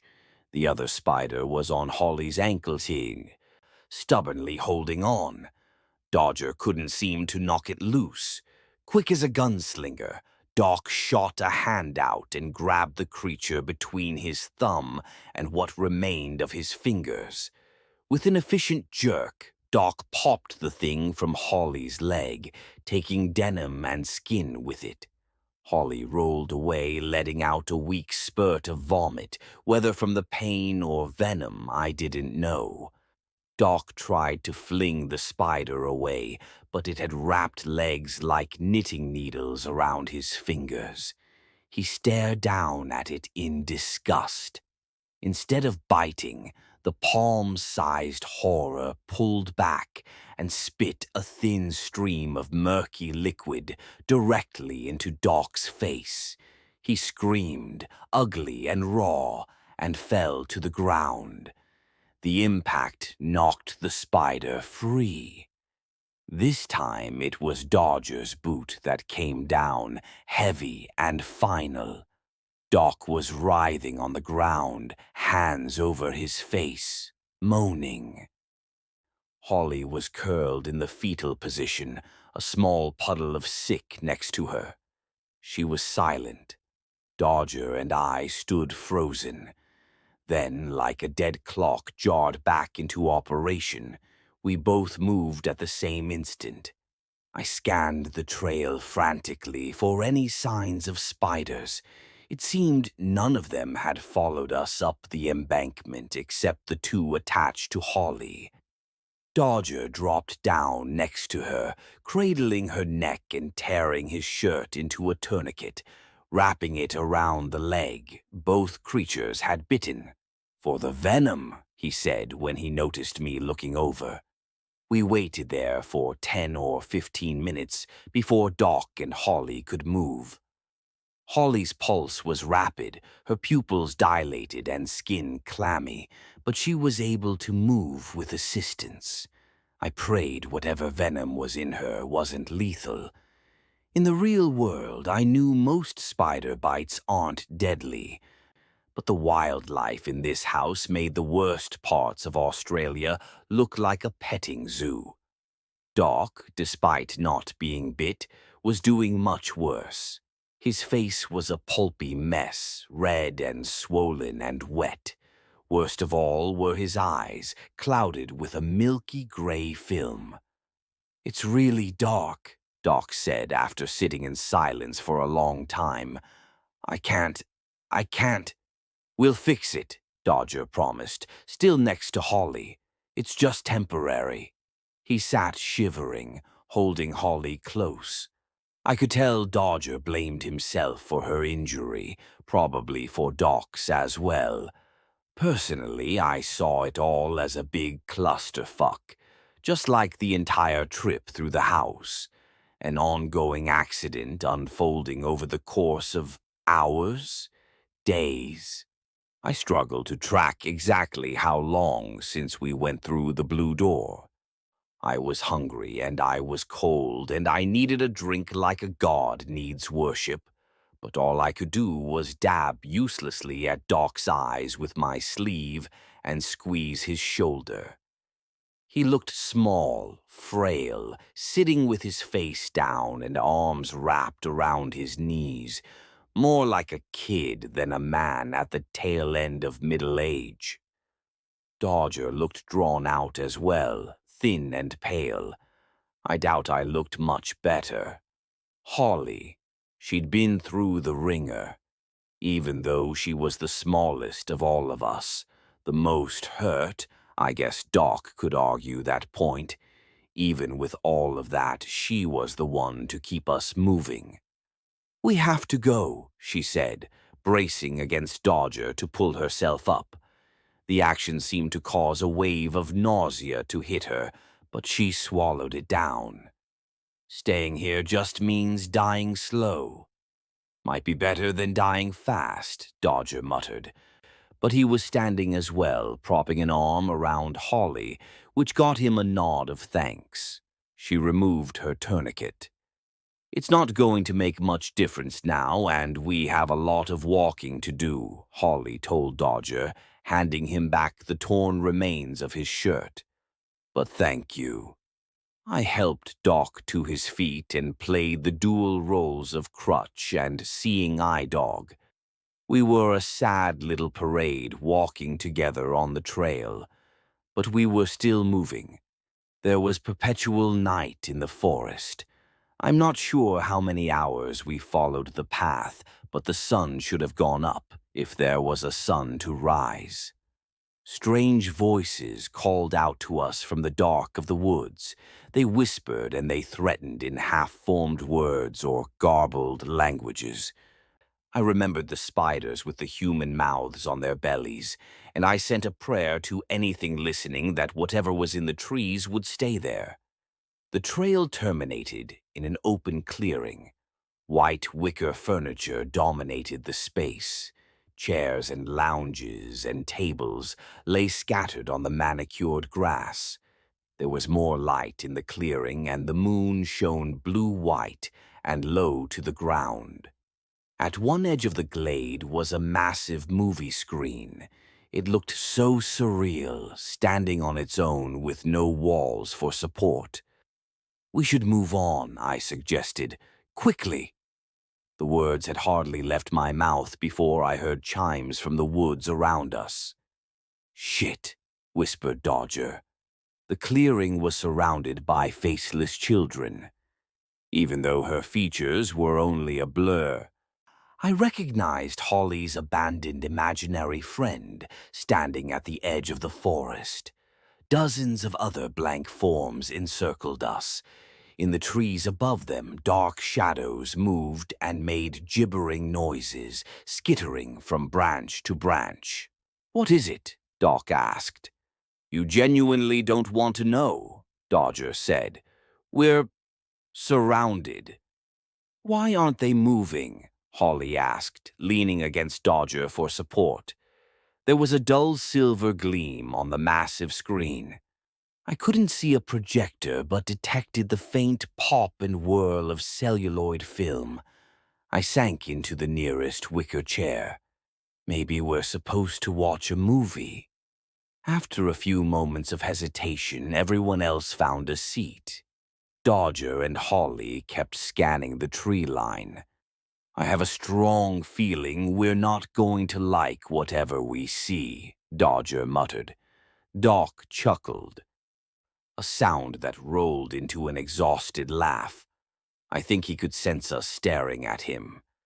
Doc winked one cloudy, blind eye. "Of all the shit the house could throw at me, watching a film is the one I'm least afraid of." The insanity of the trip, of finding our group stuck in a clearing, surrounded by monsters, forced to watch a fucking movie, it broke something in me. I laughed. After a moment, Dodger and Holly joined in, the laughter of the tired and lost. "We've been sitting here waiting for nearly an hour for the movie to start, long enough for me to type this up. My phone's battery, modern wonder that it is, won't last much longer, so I'm keeping it off as much as possible. The ring of blurred faces hasn't gone away, but it hasn't come closer either. Holly is doing worse. She keeps throwing up and shivering. Doc somehow is sleeping." "Do you still have the book?" I mouthed to Dodger as we waited. He only shook his head, then looked back to Holly as she shuddered next to him.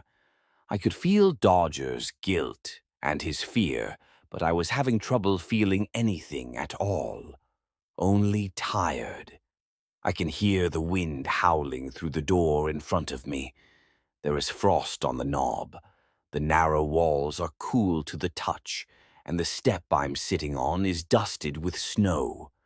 Wooden stairs ripple below me, stopping at a faded white door. The wood is covered with scratches, trenches deep enough to show through the other side. When I looked, all I could see was endless white. I can't believe they're dead. It's so cold. I exhale steam and inhale ice. Warmth is leaking from me faster than blood through a gut shot, but I'm not ready to move. He's waiting. Dodger, Doc, Holly and I watched the blank movie screen while the things in the forest watched us. Doc kept nodding off next to me, and Holly was paler by the minute. It's an awful thing watching people die slow with no way to help, no one to call. Dodger was restless, eyeing the shadows at the tree line like he wanted to pick a fight. I didn't think that would be any use. Instead, I stared up at the stale night sky, praying for any sign of life, the flare of a satellite or white scar of a red-eye flight. We were awash in isolation. Images began to flicker across the theater screen. There was no sound. A woman and a boy, dark-haired with light complexions, walking together in a maze of lights. There were evergreens and neon reindeer, hanging light bulbs, stands selling hot chocolate. An ice rink was visible through the maze. Families and lovers glided across the ice in singles and pairs. Snow began to fall. The camera, home movie quality at best, pulled in on the boy who looked vaguely familiar. "Oh," Dodger said. Don't do this." The woman and the boy walked on, sipping hot chocolate and watching the snowfall. Then a man joined them, carrying a basket of funnel cake. Smiling, the woman took a bite, then kissed him, leaving the impression of powdered sugar on his cheek. The boy reached up, asking to be carried. Handing the food to the woman, the man swept the boy up in his arms, and the trio moved further into the maze. They looked like a family, happy and in love, celebrating somewhere in the shadow of Christmas. Dodger was shaking in his chair. "What's wrong?" Holly asked, sitting up next him. Dodger stared at the screen. "That's my son and my wife, ex-wife, and her new husband." The boy was light in the man's arms, held gentle and near the way a father would carry his whole world. "I'm sorry," I told Dodger. "Not nearly as much as I am," he replied. The screen clipped and a new video began to play. Tall and blonde, with a soldier's haircut and a game show smile, Tom beamed down at us, standing on a stage. "Your ex?" Dodger asked Holly. "Mine," I whispered. Every fiber a showman, Tom bowed to the crowd, sweeping off his cap.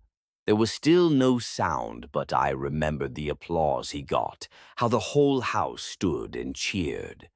Everyone but me in the back corner, already drunk and angry about something I can't even remember now.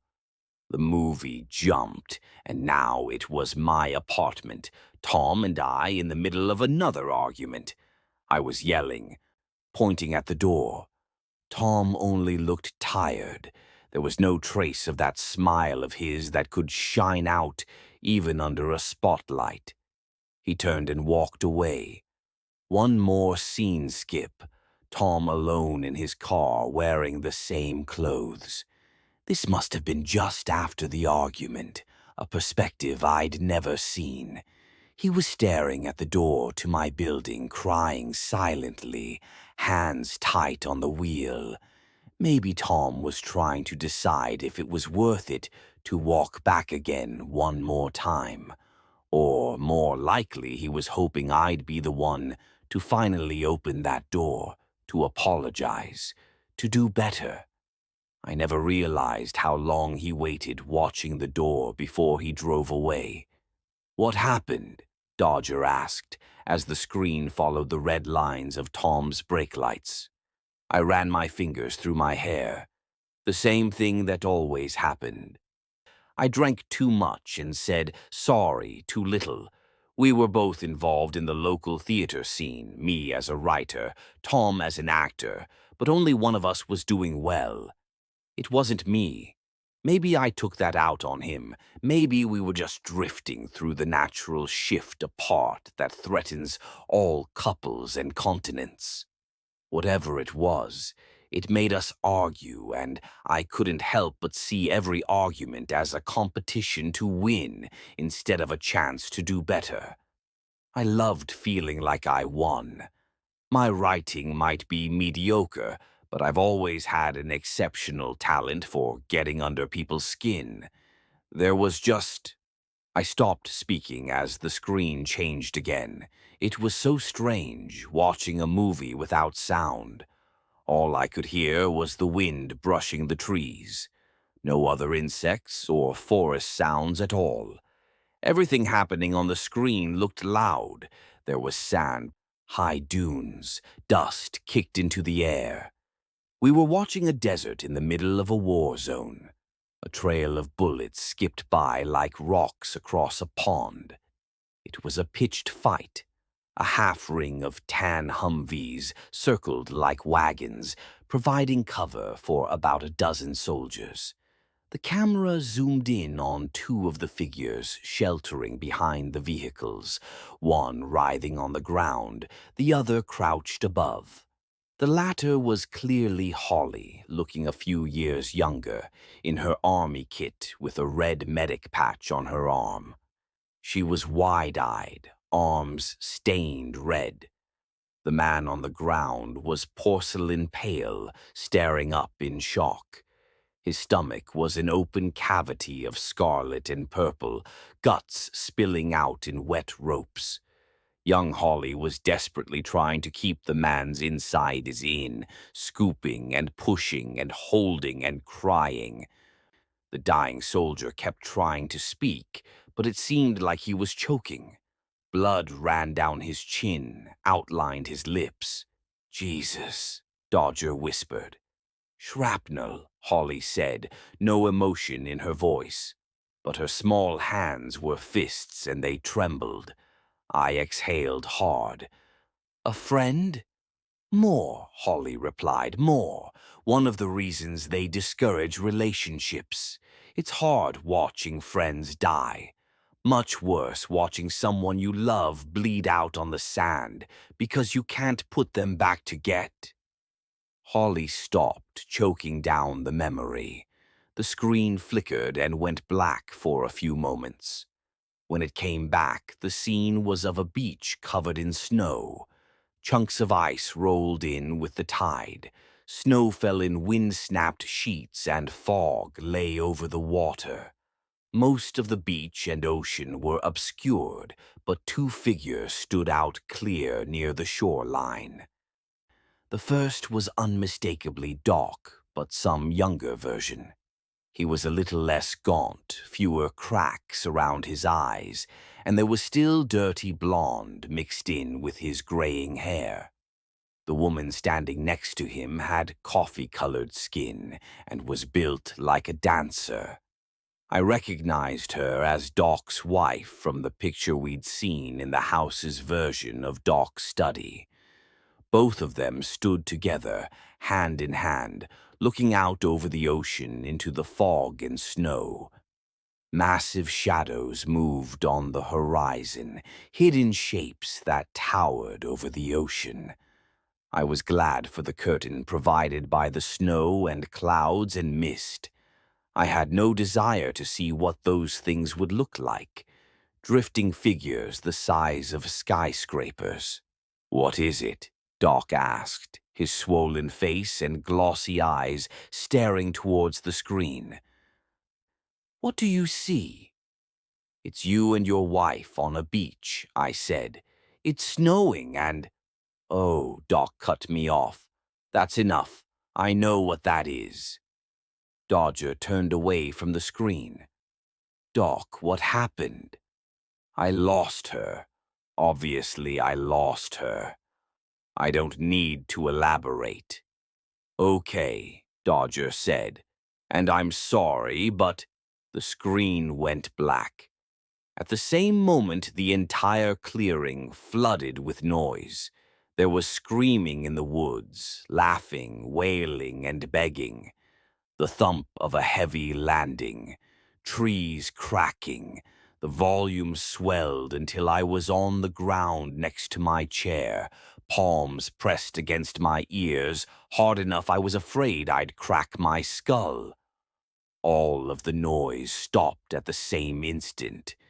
We were left in the clearing, ears still aching, in a hangover of silence. "They're gone," Dodger said. He and Holly were huddled together on the ground, The creepy kids and those spider fucks that were watching us are gone. Doc was the only one of us still seated. "We should go now while we can." We walked through the forest, always on the path. Dodger helped Holly walk while I guided Doc. The four of us stayed silent. I knew I was in my head about what we'd just watched, and I imagined the others were reflecting on their own movies as well. The night was getting colder and colder. I'm not sure how many hours we'd been in the forest, or days, or weeks. It all ran together, and time didn't seem to work normally within the house. I was pretty confident there wasn't going to be a sunrise no matter how long we walked. The night grew darker and less hospitable as we went. Even the stars above us were changing, the constellations growing jagged and the starlight dim. There was a new star in the sky peeking over the tree line, a red star, one that caused nausea any time I glanced at it. Doc seemed to be adjusting well to his newer, blinder reality. I only had to guide him gently. He never wavered or tripped.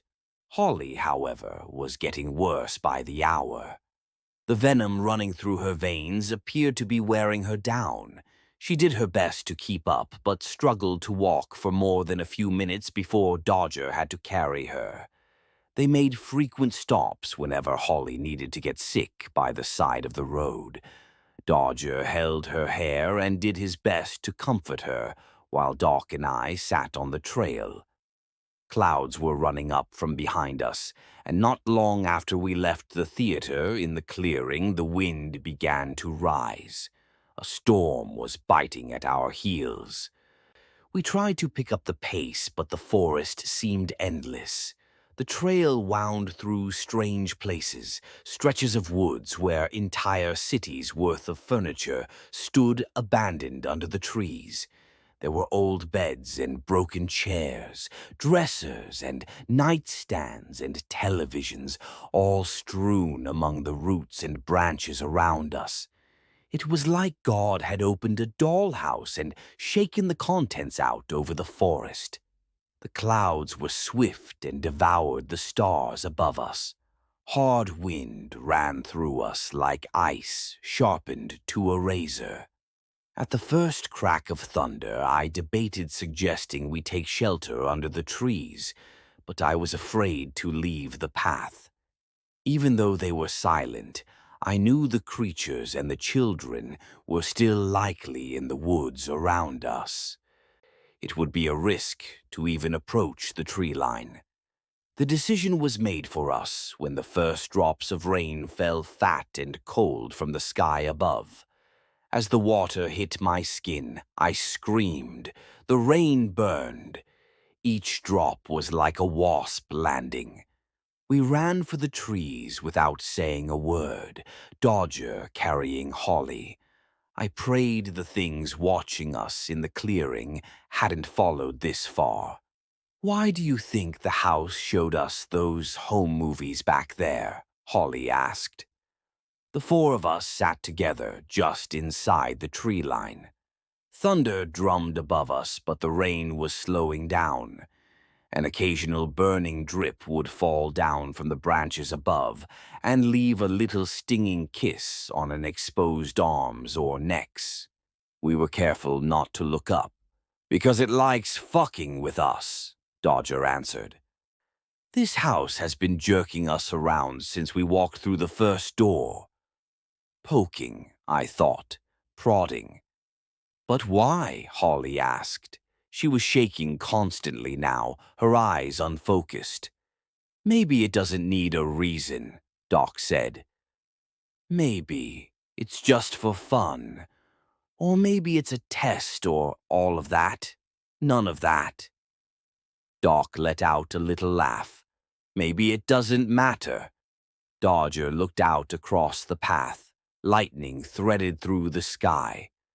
When we get out of here, I'm burning your house down, Doc, Dodger said. Sorry. Doc laughed again. If we get out of here, you have my blessing to try. Once the rain was finished, we went back to the trail. The world around us was silent and dim. Most of the stars were still cloud-covered, but an ugly red tint lay over the forest. The glow came from behind the clouds from a single, blurry point of scarlet. It was like the sky was bleeding into cotton bandages. I couldn't look at the red star, it had to be a star, for long without feeling nauseous and angry. We walked on, and the world became increasingly stranger. The forest grew close and tight to the path. Soon enough, the path became only the hint of a trail through the trees. Furniture was scattered everywhere in woods. Here and there, objects and trees merged together. There was a steep hill along our way, and after we crossed it, we found ourselves looking down on the rest of the forest. Fog was rolling in like waves. Jesus, Dodger whispered. In the distance, half hidden by the fog and red gloom, was the largest tree I'd ever seen. It dominated the skyline, a giant spike driven into the world, and it was moving, not just swaying in the breeze. The branches stretched and undulated with a mind of their own. I thought of a massive squid deep in the ocean, only with 100 arms, each floating away from the body. I glanced at one of the trees near us on the hill. The tree glanced back at me. A single human eye the size of a watermelon stared down from the trunk. It was bright blue. As I watched, it blinked slowly. "Fuck this place," I said. The rest of the group noticed the tree. The massive iris followed me as I walked closer. "Over here," Dodger called, looking up at another tree. His tree had an open mouth wide enough to crawl through if you were so inclined. I wasn't. A fat pink tongue dangled out from the lipless maw. The mouth smiled, showing perfect teeth, and I felt my stomach flip. I tried to stay calm, but there was something deeply unsettling about the trees, beyond the obvious. They seemed aware of us, interested. "Just keep moving," Doc said, cresting the hill. I stared down at the path as I walked. Each time I glanced up at the trees closest to us, I felt worse. Several of the trunks had complete faces pressing out under the bark.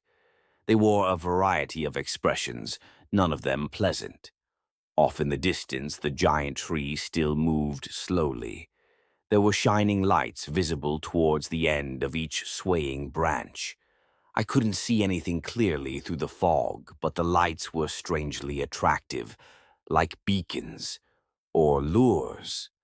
Once we were over the hill, I saw that the drop to the forest below was even steeper than I'd thought. We were on the cusp of a valley that stretched for maybe 100 yards. On the other side, the forest rose up again. There was a fallen tree between the two hill peaks. At the opposite side of the makeshift bridge, I saw the next door, circular and white. "Finally," Dodger said. "Oh, thank God." Holly leaned against a nearby tree, hopefully after checking to make sure it didn't have eyes or teeth. "Don't thank anybody yet. We still have to either cross that tree or go through the valley. I vote valley." "The tree is fine," Doc said, brushing past me. He stepped one foot on the trunk. The tree was wide at the base, maybe 25 feet around and stripped bare of branches or leaves, but it seemed to get narrower as it went. "No offense, Doc," I said, "but how can you know if the tree is fine? Can you even see it?" He turned back to me and grinned. His eyes were milky white. "I can sense the tree's reliability. Have some faith." Doc began to walk across. We all shared a look, but we followed. I tried my best not to look down. Every now and then I couldn't resist. The fog was thick and rolling under us. Large silhouettes undulated below. One emerged from the mist slowly like a breaching whale. It was one of the branches from the giant tree. I could see the light on the end clearly now, blue and diluted. The glow was shaped like a woman, beautiful from the waist up. Her torso ended in a slick, oily thread that tied to the tip of the branch. She smiled at me, and I felt myself wanting to take a step towards her. Dodger grabbed my arm. "Don't look," he said. "Eyes down. We're almost there." Halfway across the gorge, the trunk became too narrow to walk on. We were forced to crawl one by one. I've never liked heights. It was all I could do to keep worming forward, one hand in front of the other, knees wrapped around the tree in shaky desperation. "Keep going," Dodger said from behind me. I stared down at the tree, focusing on the soles of Holly's white shoes in front of me. After forever, we made it across. A small, neat deck branched out from under the white door. The four of us sat silently for a few moments after the crossing. Dodger was the first to stand up. He walked to the door and put his hand on the knob. I saw from the slump in his shoulders something was wrong. "Locked," he whispered. I stood up and joined him. The knob, bronze and smooth, refused to turn. "Some doors require a task or a price," Doc said. Dodger and I both turned, then froze. Doc was holding Holly off the ground by the back of her neck. She struggled weakly, but I could see the venom, and the crossing had left her exhausted. Dodger took a step towards Doc. "What are you?" Casually, with hardly any sign of effort, Doc tossed Holly off the deck. I saw a brief glimpse of her face as she went over the edge. Then she was gone, dropping to the valley below. "No!" Dodger screamed, charging Doc. The movement was so quick I didn't even see Doc's arm twitch. But I heard the crack of something breaking in Dodger. He dropped into a ball. "The door only needs the one payment," Doc told me, advancing. "You can come with me if you'd like." I stood, frozen, unable to sink my mind to this new, horrible reality. Doc stopped in front of me, his face a scarred ruin with blind eyes. "Well?" he asked. My jaw moved, but I couldn't coax any words out into the world. Doc sighed. "Not making a decision is its own decision." He walked past me. The door opened with a loyal click. "See you on the other side." Then Doc was gone. I ran to Dodger. He was curled in the fetal position, clutching his chest. His breathing was harsh, wheezing. From over the edge of the deck, I saw several blue lights moving towards us. "We have to go," I said, trying to drag Dodger towards the door. He kept gasping like a fish torn from the water. We made it halfway to the door before the first light caught Dodger. I pulled with everything I had, but he was pinned by the glowing thing at the end of the branch.